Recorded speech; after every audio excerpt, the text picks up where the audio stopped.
It's always people who don't practice culture that always have the stamina to criticize others. What?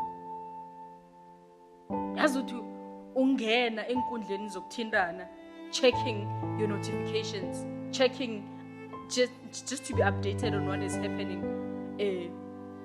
After what you've posted, you find umundu getting out of topic and telling you how he or she hates culture.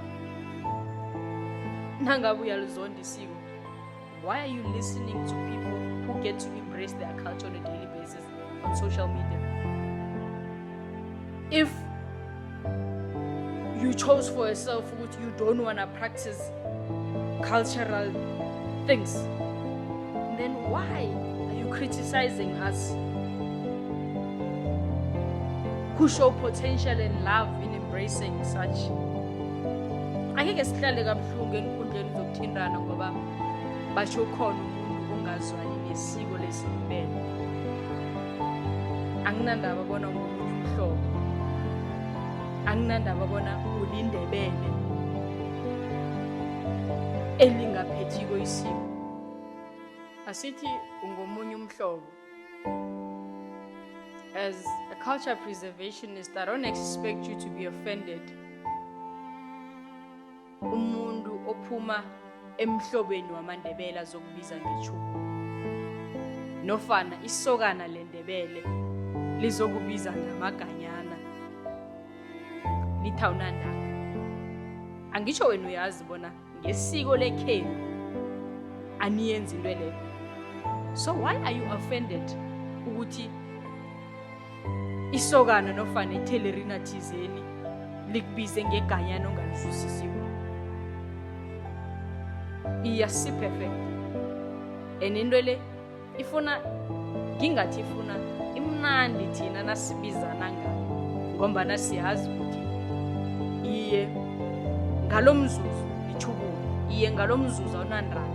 Siyeza isikhathi sakho sokuthi useqe isigaba leso uye kwesinye ube nendaba.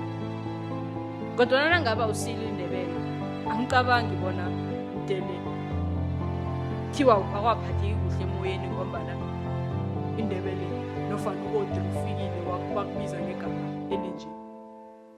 Hence kwamina angeke ngakwata umuntu nakathi awabulla umntazana epedu utshela mina njalo.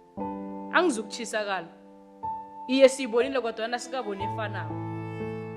Njeke why are we bringing our cultural issues on social media? Ngizoqina ku social media ngoba ula ekundleni engiphila kiyo leyo. And ngiyasilingeka nasizokuloku senza ngasuthi ezinye zezinto asiziboni. Meanwhile siyazibona ziyenzeka zisiphathi kudla zisikare. Is it because nifila ngathi siyanikandelela nofana siyanijudge? Iye unalapho khunye la uzwa ngasuthi uyadeleleka khona ngoba awukenzi isiko thizeni. Ukuba litlawana kwakho uphethe isibongo sesindebela kutsho bona udelo khatsha amatheleni ngehlabathi. Litlawana uyaba litlawana omkhulu. Someri ungakaliphethi isiko. Thina kithi baliphethileko sizokubona njengetlawana. Njeke kuhle ukuthi sihloniphane enkundleni zokuthintana. You find 30-year-old lizokugqeka umntwana ona 21 on social media. Amtshela ukuthi into ekhulumako is irrelevant because it's culture. Ikhulumiswa yini? Akakalenzi isiko. Akalipractice isiko. Ayikuthi usazolenza, akalenzi. Stop. Why? Isiphilisa kabuhlungu. Ngoba nasinthula.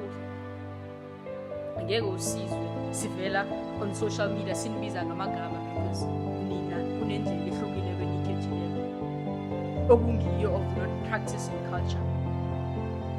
Ifuna ngathi thina nasingahloniphi ukuthi nina nikhethe indlela le of not practicing culture, nani ningabuya nibuyise ihlonipho leyo ngakithi because we chose a different way. Asinawo amagama, asinayo i-energy yokuloku singwarana nani, si-entertainana nani.